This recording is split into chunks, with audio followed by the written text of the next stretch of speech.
Hello, friends. Happy Wednesday. Welcome to today's live level up conversation. Whether you're tuning in live or catching me on replay, I'm so grateful that you've joined me today. Happy Wednesday to you. And let's dive right into today's live level up discussion. Welcome to Level Up with Winnie Sun.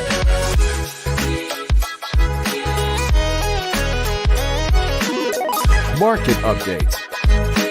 Speed round. Award-winning financial pro. And now, get ready. I present to you Level Up with Winnie Sun.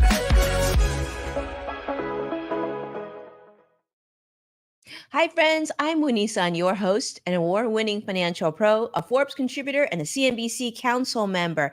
And absolutely, we are streaming here live on many social media platforms. So jump in, come in and say hello, introduce yourself. Let me know how your day is going so far. The market hasn't closed yet. Unfortunately, we're looking at triple down day so far, negative across the board. The Dow is currently down 88 points. The Nasdaq is down 296, almost 300 points there. And the S&P 500 is down 57 currently.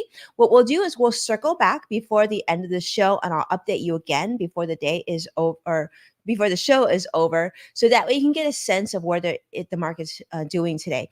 I will just say this: if the market makes you nervous and it concerns you, keeps you up at night, you probably want to just keep your accounts closed today. Don't check on the numbers just yet. The day is still young, and one day doesn't make an entire market or performance, right? We're looking at long term here.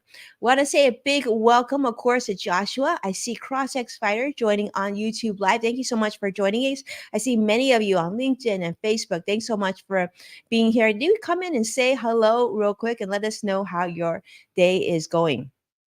Well, I have some big headlining financial news I want to share with you today. Some of the things that, what I do is I try to pick some stories that I think will resonate or just will make you think, will make you wonder and make you just sort of give you a broad scope of some of the business news that are dominating headlines recently. And this is a big one. Now, for any of you out there who have kids, who have teens, as I do, I can't believe it, but I actually have a teenager now.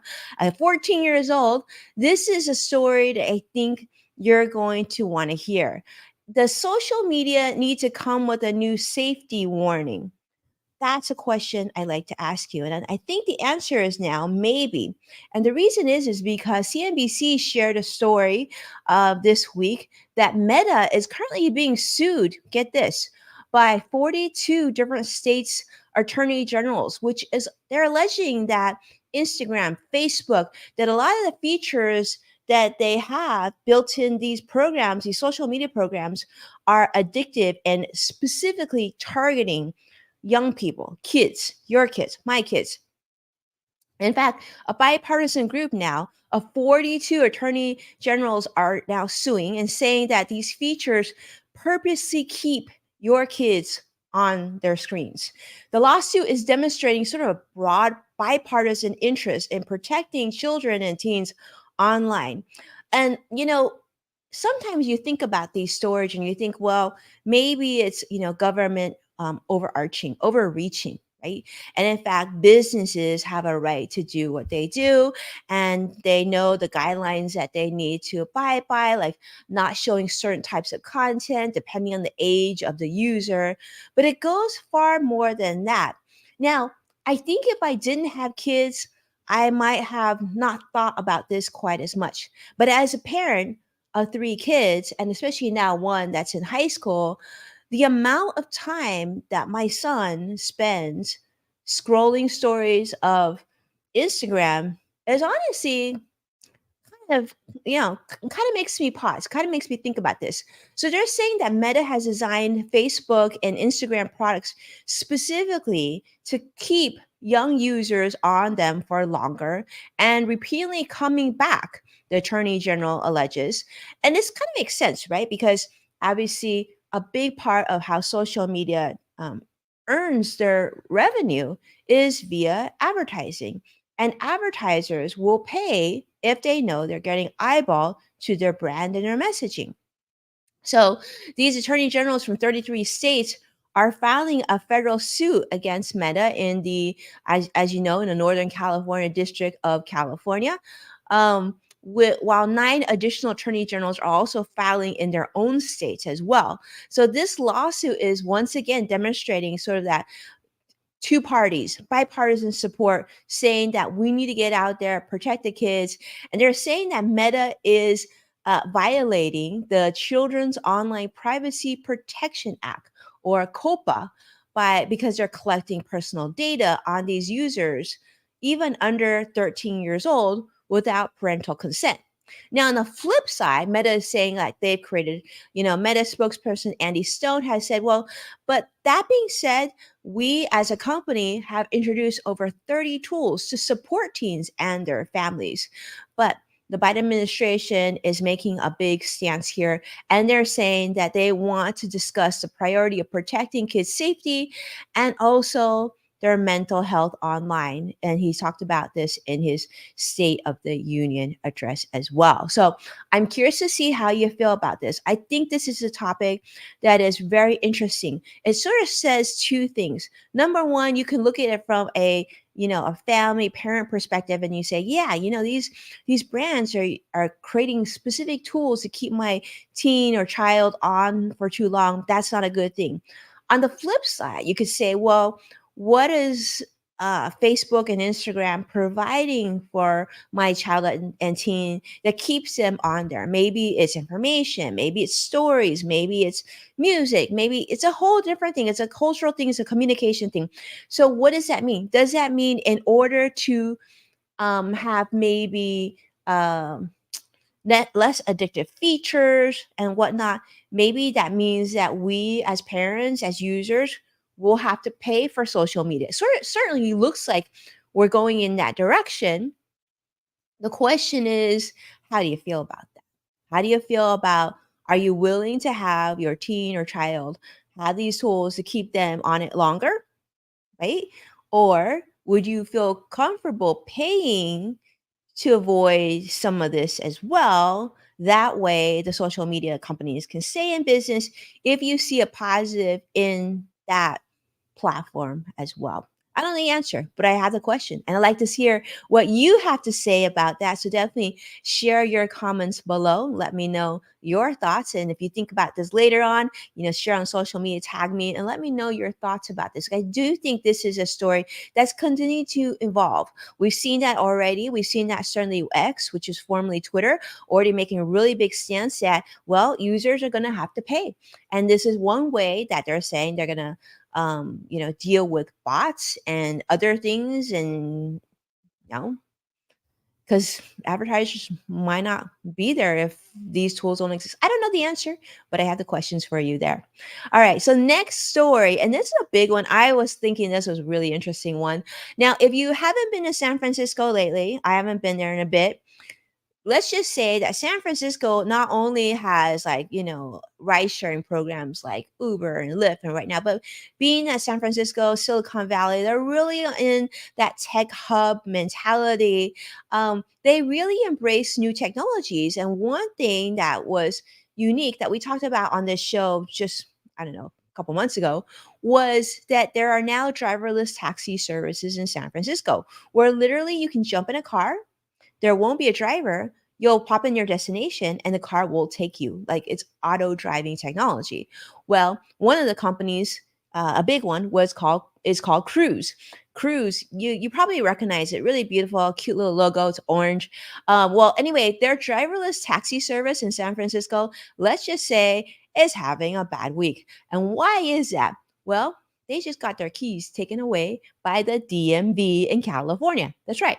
The Department of Motor Vehicles said, no, no, no, no, because their regulators have ordered Cruise, which is, by the way, a General Motors subsidiary, to halt its driverless taxi service in the beautiful city of San Francisco due to, you guessed it, bad driving, traffic incidents, including a collision with a fire truck, getting stuck in wet cement.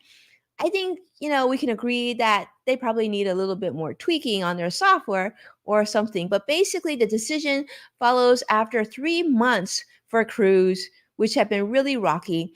And many of it just started with the state regulators, which allowed the expansion of its service in city of San Francisco, followed by a directive to cut its fleet in the city. But now the suspension is raising concerns for the driverless car industry as tech and auto companies, obviously they've spent a lot of money in this technology. Elon was really touting that your Tesla would be able to drive you everywhere by itself. It just sounds, I can't wait till that happens because I would love to not just drive anymore, just hang out in the car and do my thing. But I want to feel safe that I'm going to be able to get to where I need to go and no accidents will happen and I won't run into a fire truck as well. Well, currently this technology is not quite there, but it looks like it's still ongoing, and hopefully they can tweak it, and this is just sort of the beginning phases and some hiccups, but they're saying they're going to continue to work on this. Cruise has stated that it would pause its driverless operations currently in San Francisco, and they're going to work on enhancing their technology, but it says it's still going to continue to test these sort of cars in California with their safety drivers, so that'll be good. So I think that's key. So, yes, the General Motors chief executive acknowledged that there's been some regulatory concerns, but they still say, you know what, if you take a look at these auto driving cars, they're still having a lot less collisions compared to their human drivers. So, what do you think about that? Like, how do you feel? Do you feel like, driverless technology is something that you would feel comfortable getting into a car without a driver and technology driving you everywhere? Is this something that you would like to see on the highway next to a car that doesn't have a driver in it? Or do you just feel like, you know what, this is a technology, it's going to get here. This is one of those, speed bumps that we need to get through, and we'll see this get there. In fact, I got to make just a quick note here. There's another company called Waymo, which is Cruise's main rival, and the CNBC article does talk about how they've been able to drive in San Francisco without drivers, without too many major incidents. So it looks like maybe just some software tweaking that could help. But yeah, so they're saying that, it's really important that we still have regulatory issues and we work through them and we have ways so it doesn't slow down the technology from improving, but still needs to go back to the drawing board and work that out. So I thought that was interesting, and certainly, I think it would be really good for a lot of areas where there's congestion and road rage, right? And a lot of other issues that if it could be mitigated by um, car like automatically driven cars, that would be pretty cool. I would love to see that technology in New York City, for example, like New York City, or even like from Los Angeles to Orange County, like the drive is long, that could help reduce the cost of transportation. Yes, and so I do see a lot of comments coming in. Carrie is joining us on YouTube. Welcome. It's great to have you here and commenting on the social media story that we talked about, Meta. So thank you so much for talking about that. Yeah, I agree with you, Carrie. I do think they're going to start charging for social media. And we certainly saw that with, streaming television, right? That's sort of that been that trend too. And yes, and CrossX Fighter is saying that is concerned about the safety of auto driving. I do think, so I guess my question to you on that note would be, CrossX Fighter, are you more concerned about human drivers, or are you more concerned about autonomous drivers, like self-driving cars? And I think it just depends on the location, right? I mean, we've seen some crazy drivers. We know what road rage is, and we know there's a lot of but I think that we can all agree that being able to drive is still very, very critical and important, that we still be able to do that as well. And we've seen that, for example, in different cities and different locations. I mean, one example would be like in Maui, where they had the fire recently. I mean, you don't want that car like paying attention to, you know, you need to be able to override that to get to where you need to do in a case of an emergency like that, right? All right. Next story I am excited to share with you. This is one I think you're going to like the listen up, because this is one that I really like. Let me ask you this. Do you have any old iPhones or old iPads at your home or business? Because if you do, like I do, this actually might be good news. I think it's great news to me. I'm actually looking forward to this. I actually texted my husband. I'm like, do we, I don't think we should get rid of those old iPads that Apple doesn't want to give us any money for because we might be able to use them because one of them is damaged. Apple is announcing its support for a nationwide right to repair. This is new legislation that is sort of designed to make iPhone parts and tools accessible to you and me. That's right. We will soon be able to do small tweaks and fix our old Apple devices. Now, this is a big move because, as you remember, companies like Apple, for the longest time, did not want us tweaking our own devices. They made it so it was difficult to open them, difficult to get parts. And so, once your device died, you either had to go to Apple and hope they would fix it for you at a reasonable cost, or you pretty much had just a really nice looking paperweight on your desk. So this is very, very significant. They've always sort of been wary of letting us repair our own devices, but now they're saying they're actually going to go in that direction. They're going to let us have independent repair as many of their products are widely used, and they're realizing that customers have encountered many repair needs. Now, the Biden administration is really pushing for this right to repair as an effort to help obviously reduce costs to you and I, consumer costs, and also anti competitive practices, and not to mention the benefit to the environment by preventing these discarded fancy paperweights from ending up in landfills. This is a big push by advocates of this right to repair rule. So, Apple is saying they are committed to aligning to the self serve repair program. Yes, where they're going to provide parts, tools, and even manuals to independent repair shops. They've done this already to independent shops in the United States, but now they're also expressing support for a federal law that's going to strike a balance between repairability, product integrity, data security, physical safety, usability, all that good stuff. They want to make sure that it's like not too cold, not too hot, but it's something that'll work for everyone. So Apple is saying this is a priority for the federal repair law. They want to make sure that privacy is maintained, data security. I'm sure they also want to make sure that like people don't steal their technology and how to make their devices too, right?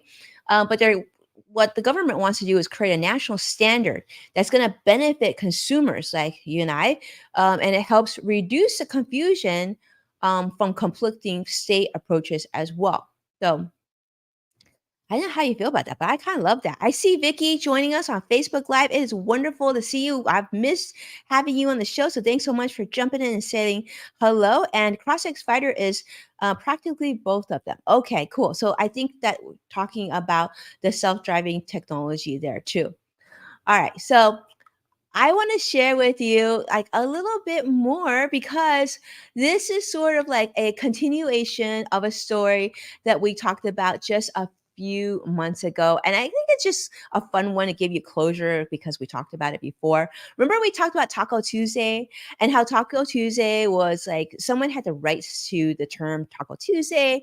And so people weren't allowed to use it. So Taco Bell like really pushed for it and, took this to court. Well, there you go. Taco Tuesday, the trademark battle, has now finally come to a conclusion because this popular phrase is now available to use in all 50 states.